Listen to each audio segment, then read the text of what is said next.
Hello everyone, आइए start करते हैं आज की क्लास।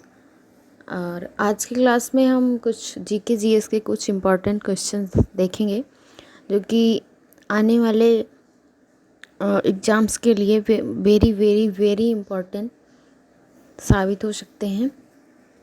आज की क्लास का पहला क्वेश्चन है, मध्ययुगीन भारत में सर्वप्रथम रुपया नामक सिक्का किस शासक ने निर्गत किया था?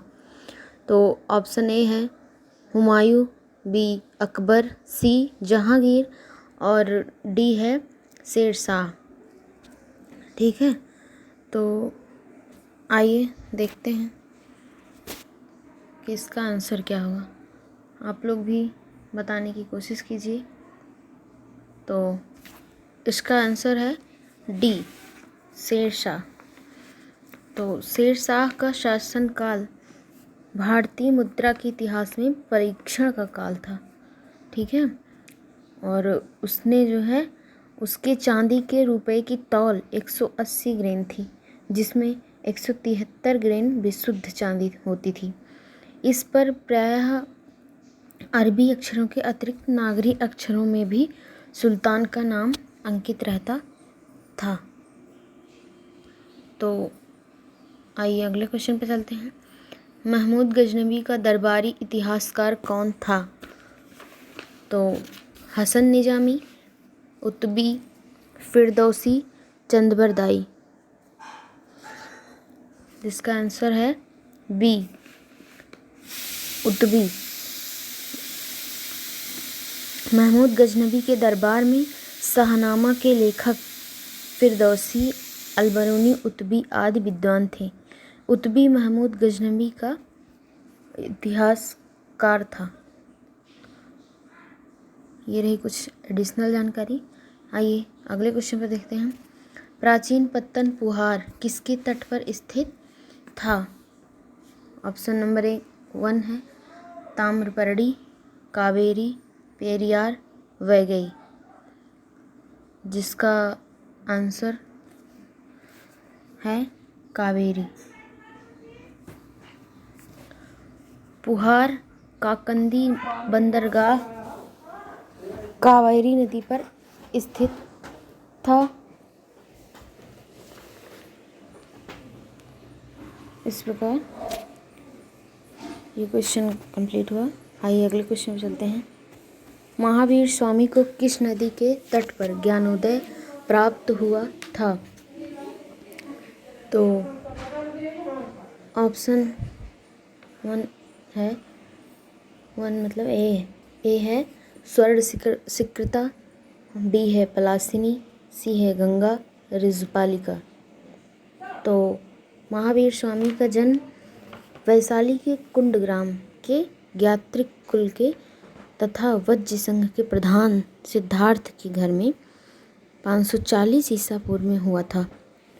और इनकी माता का नाम त्रिशला देवी था। ठीक है, और महावीर को जिम्भृग ग्राम के निकट ऋजुपालिका नदी के तट पर ज्ञानोदय हुआ था, या फिर कहिए ज्ञान प्राप्त हुआ था। ठीक, आइए अगले क्वेश्चन पर चलते हैं। राख का टीला निम्नलिखित किस नवपाषाणिक स्थल से संबंधित है? ऑप्शन ए है बुधिहाल, बी है संगनकल्लू, सी है कुल्ढिवा, डी है ब्रह्मगिरी।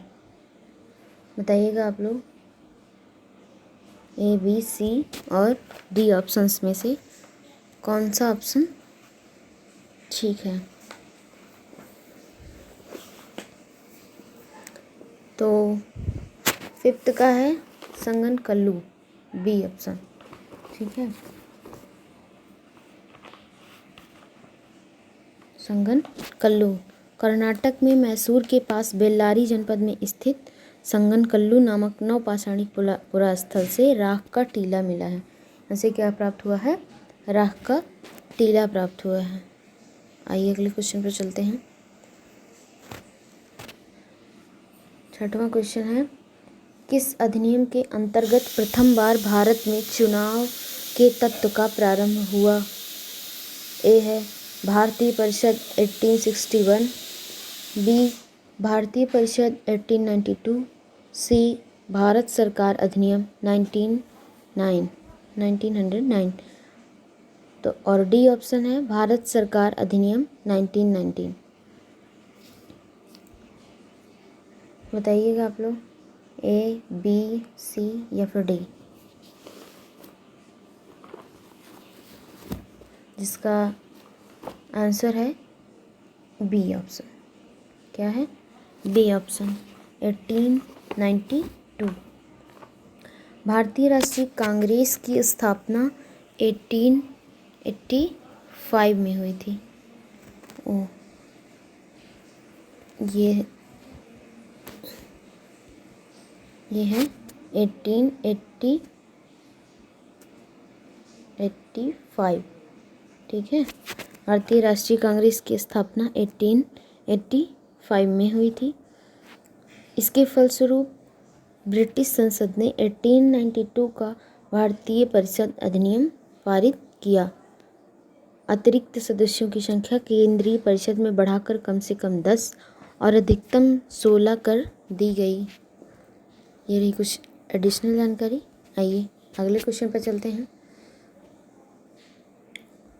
गांधी जी के नमक सत्याग्रह का एकमात्र उद्देश्य क्या था?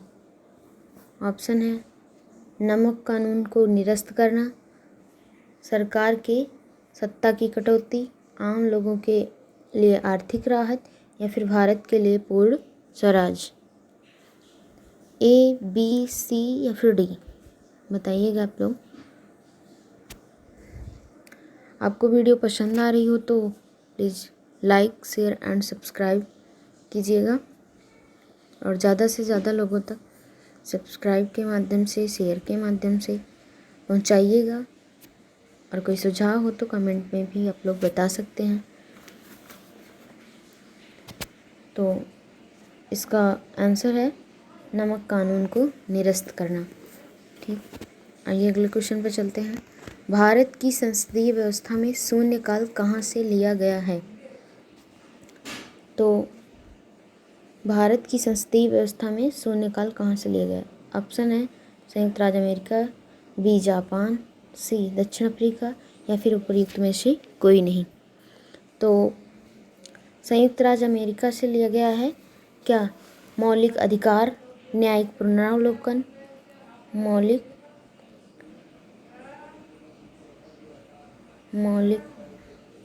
अधिकार, न्यायिक पुनरावलोकन, ठीक है, और संविधान की सर्वोच्चता में लिया गया है संयुक्त अमेरिका से। और जापान से लिया गया है विधि द्वारा स्थापित प्रक्रिया। और अफ्रीका से लिया गया है संविधान संशोधन। ठीक है, और ये जो पूछा गया है इस क्वेश्चन में कि शून्यकाल कहाँ से लिया गया है, तो ये भारत से लिया गया है, जो कि ऑप्शन में नहीं दिया गया है। ठीक है, तो इसलिए इसका आंसर हो जाएगा ऑप्शन डी, उपर्युक्त में से कोई नहीं। ठीक, आइए अगले क्वेश्चन चलते हैं। भारतीय संविधान में संशोधन के लिए विधेयक लाया जा सकता है। इसका ऑप्शन है ए केवल लोकसभा, बी केवल राज्यसभा, सी या तो लोकसभा में या राज्यसभा में, डी भारत के सर्वोच्च न्यायालय में। तो इसका ऑप्शन है सी। ऑप्शन है इसका सी आंसर, या तो लोकसभा या राज्यसभा में, इनमें से किसी में भी। ठीक, आइए अगले क्वेश्चन पर चलते हैं।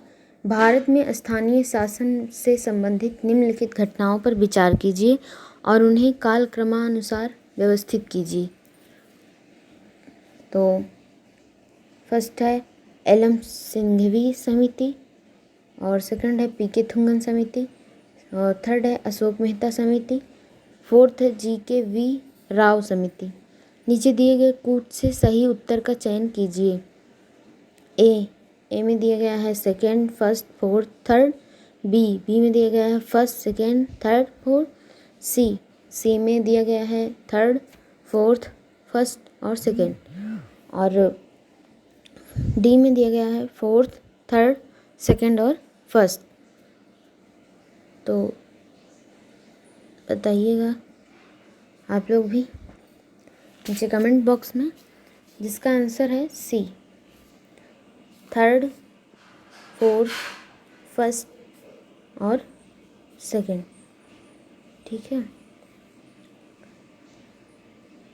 आइए अगला क्वेश्चन देखते हैं। भारत का आर्थिक सर्वेक्षण संबंधित है, ऑप्शन ए है योजना आयोग से, बी है रिजर्व बैंक ऑफ इंडिया से, सी है वित्त मंत्रालय से, या फिर डी है वित्त आयोग से। बताइए क्या सही है इस क्वेश्चन में। तो इस क्वेश्चन का आंसर है वित्त मंत्रालय। वित्त मंत्रालय की स्थापना 29 अक्टूबर वित्त मंत्रालय की स्थापना 29 अक्टूबर 1946 में हुई। ठीक है, और वित्त मंत्री कौन है? निर्मला सीतारमण। आइए अगले क्वेश्चन पे चलते हैं। निम्नलिखित में से किसको मुद्रा की पूर्ति का विस्तृत माप माना जाता है? ऑप्शन ए है M1, बी है M2, 3 है और सी है M3 और डी है M4। तो इसका आंसर है M3, ऑप्शन सी। ठीक है, इस तरह आज की हमारी क्लास कंप्लीट होती है। वीडियो को लास्ट तक देखने के लिए धन्यवाद। ऐसे ही सपोर्ट बनाए रखिए जिससे हमें भी मोटिवेशन मिलता रहे। Thanks, thank you.